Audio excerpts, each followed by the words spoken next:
Oi pessoal, eu sou o Alessandro e hoje eu vou comentar esse quadrinho aqui, Dylan Dog, A Múmia. Esse é o número 9 de Dylan Dog, série clássica. Essa história, A Múmia, ela é escrita pelo Claudio Chiaverotti e desenhada pelo Pietro Dall'Agnol. Deixa eu mostrar um pouco os desenhos para vocês. O Pietro Dall'Agnol é o mesmo desenhista que fez Dylan Dog nova série número 5, recentemente comentada aqui no canal. Devo dizer que eu gostei mais dos desenhos dele nessa edição do que na Dylan Dog nova série número 5. Bom, estou falando aqui de Dylan Dog nova série, Dylan Dog série clássica, você está chegando no canal agora. O Dylan Dog tem assim, 2 séries no Brasil, as 2 são bimestrais, ou seja, cada mês tem uma edição de Dylan Dog.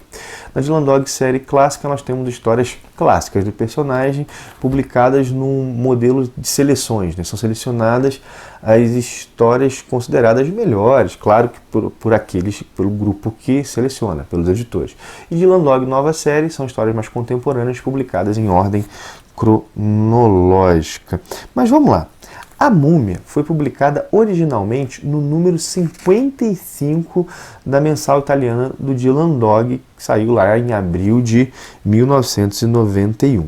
Comparada às histórias do Dylan Dog publicadas mais recentemente em Dylan Dog série clássica, essa daqui é uma história mais convencional.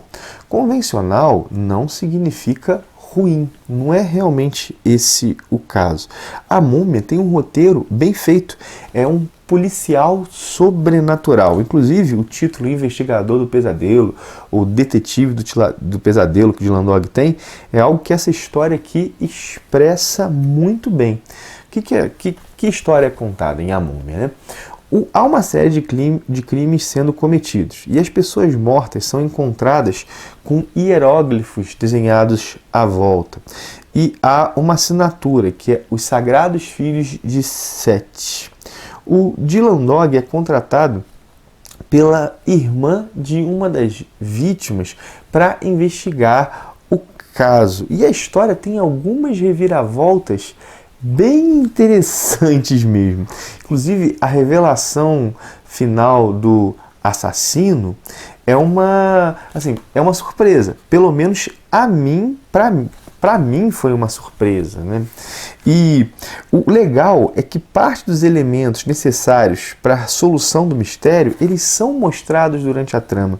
Um deles, inclusive, é um detalhe de um desenho, um detalhe de um quadro. Chesterton, que é um autor que eu gosto muito, ele dizia que um bom escritor de histórias de detetive, o que ele fazia? Ele dava ao leitor todos os elementos necessários para solucionar o mistério. Só que ele conduzia a narrativa de tal modo que o leitor não se atentava para esses elementos. Ele olhava para outros aspectos da trama. E ao final, quando ele recebia a resolução, ele, caramba, já esteve sempre lá. E eu acho que isso nos quadrinhos é até mais fácil de ser feito. Mais fácil talvez não seja a palavra, mas o quadrinho tem outros elementos para fazer isso. Ele pode colocar um desenho, um detalhe lá que ele não chama atenção, mas está lá. E aqui isso é feito, e bem feito. E essa questão de chamar atenção para outras coisas, mostrar alguns detalhes, isso é feito até mais de uma vez na trama, né? As informações são dadas sutilmente e no fim elas são utilizadas.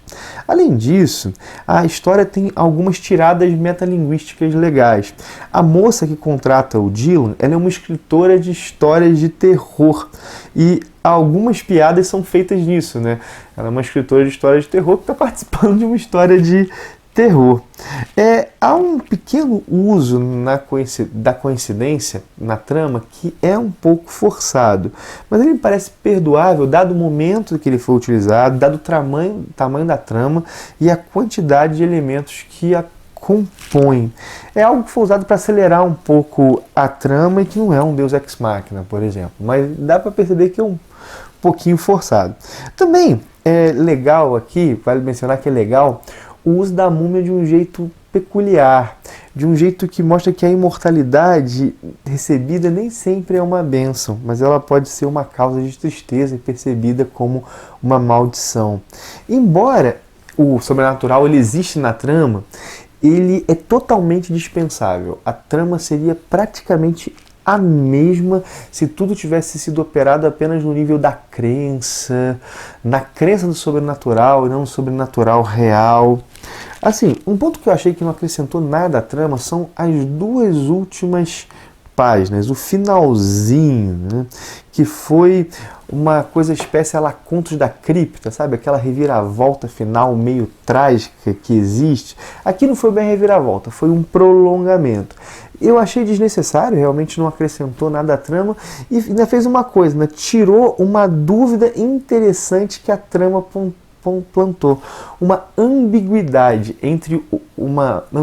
uma possível contradição entre o olhar do Dylan Dog e o olhar de todos os outros. Dylan Dog dizia que algo aconteceu, outros diziam que outra coisa aconteceu. E as duas narrativas eram verossímeis. Essa dúvida ela é totalmente tirada no final.